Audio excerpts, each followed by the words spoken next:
a little bit. But first, I'd love to ask about this idea of deck customization and interactive elements. So that to me in my mind would be like Geraldine Glass, who's on later today, has her deck that has QR codes and you can listen to her sound bowls per the card. How great is that? Nick talking about, hey, you've got this meditation. You can go right to a website. You can go right to a web page when you pull up things on Deckable and creating more of this experience, right? I think it's a trend right now. I think a lot of people know this. It's a trend right now and should be a phase for a long while about experience becoming one of our most valued and treasured things, right? The material is starting to become a little warpy and odd, and then the experience of life becomes that much more meaningful to us. The feeling of what we have when we're discerning this talk is the more important thing rather than all the information that is outside of us. So what do we think about interactive elements, deck customization, maybe something different category? So anything you're seeing trends that way? Let's just do the same order. Crystal, Anna, Nick, maybe? I think it's great to be exploring new and interesting realms that tarot can go into. And even though we're talking about AI, and that one's got a lot of ethical stuff tied up in it, but certainly like technology and tarot should be able to adapt and change, and we should be able to play with that in the modern world in interesting new contexts.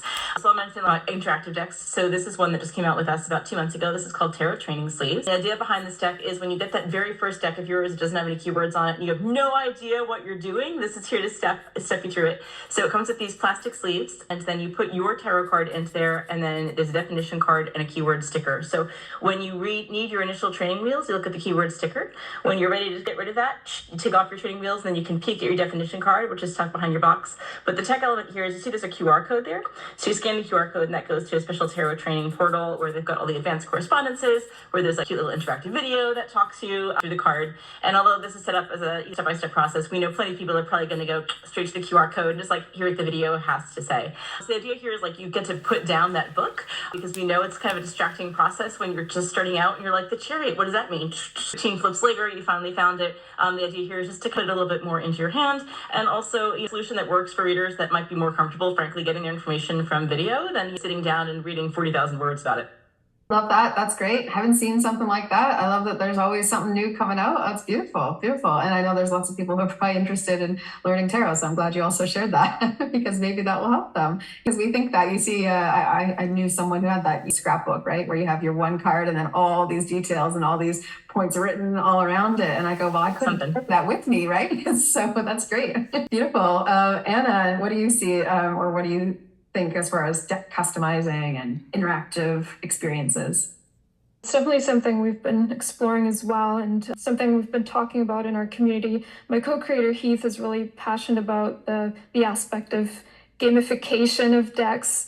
They actually did something really brilliant. It's hard for me to really show it to you here, but just show you an example of the cards. So they actually had little gremlins on each card that are really hard to see. And so the invitation is to go look for them. I think it's brilliant. I think they've done that for all their decks, and it's really fun. And then what we've done with the QR codes too, there's an example of the deck, the Magical Mermaid Oracle that I showed you earlier. Actually put some QR codes on the back as well, and these link to sound healing audios. So that's really fun. I've also seen creators, instead of including a guidebook, put QR codes on the card, and then people can scan the code and find the description online instead of in a printed guidebook. And yeah, we're definitely exploring other options or possibilities as well for a new deck that we'll probably be creating sometime or starting sometime later this year, including gaming, like game elements like dice or just little fun things to play with the deck in a different way. There's so many things. My partner actually had the idea of creating a human design deck that we could customize for different types or different people. That might be a little bit more challenging to implement because it's ultimately going to have to be unique for every single person. So I'm not sure if and how we're going to be able to do that, but it's definitely interesting to explore. With a mirror on every card. Look, it's you again. All the people in the deck look like you. That's totally true. Love that. I love that. This is such a strange world we're in. I agree. And then Nick, interactive elements. I just want to draw attention to the whole idea of experience design is very real, right? And there's an amazing statistic. We remember 10% of what we read. we remember 90% of what we experience. And so to recognize, we think of this with Deckable, with all our creators, is they are not just designing a deck, but they're designing an experience, right? Because what do they wrap around the deck? Do they have audio? Do they have video, right? Do they have a guidebook, right? Does it link to a website? And we've just added in a challenges feature to Deckable.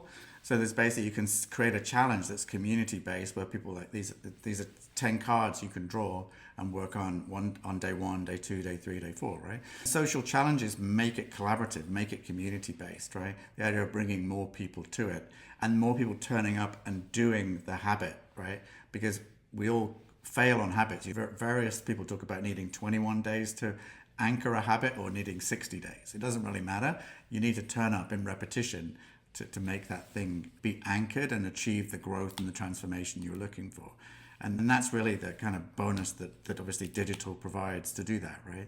And we've built a platform that allows to have every single card deck in one place as a destination. Our thinking is very simple. Spotify would not be so successful if you had to have a different app for every song or different app for every album. Like there's one place you go to it, and mixed deck readings is another thing that's very industry specific, that's combine cards from different decks. And that's something people do. We absolutely saw that with the Aliman Tarot, is people were so excited at combining cards from different decks, right? It's the same thing as playlists. It's dynamic. And song pairing is another thing that we've heard of as a trend. It's like, can I match a song to every card in my deck? And just using the technology because it's there, because you can, right? And that's something, as someone who's built a platform and look at all the other platforms that exist for different media, there's a massive trend. Things follow a trend. If it happened on YouTube, if it happened on TikTok, if it happened on Instagram or Netflix. One of the amazing things that Amazon does is tells you people who bought this product. Spotify does that too, and so decks can too, right? So we've become to accept that we actually don't want more apps. We don't want our technology to go in 27 directions. We want it to head to one place, to be a memorable experience that I can manage that. And it's been fascinating creating this medium and then seeing how people use it and how they seek to evolve it, and the integration of custom spreads, multiple sides to a card, audio, video. I can see us adding drawing in there, coloring, to customize a card and annotate over the top of it. Obviously already you can journal, right? It's a big space but bringing that together, digital allows you to do more. It's much easier to do that integration in one place than trying to do it. Everyone trying to have a go at it.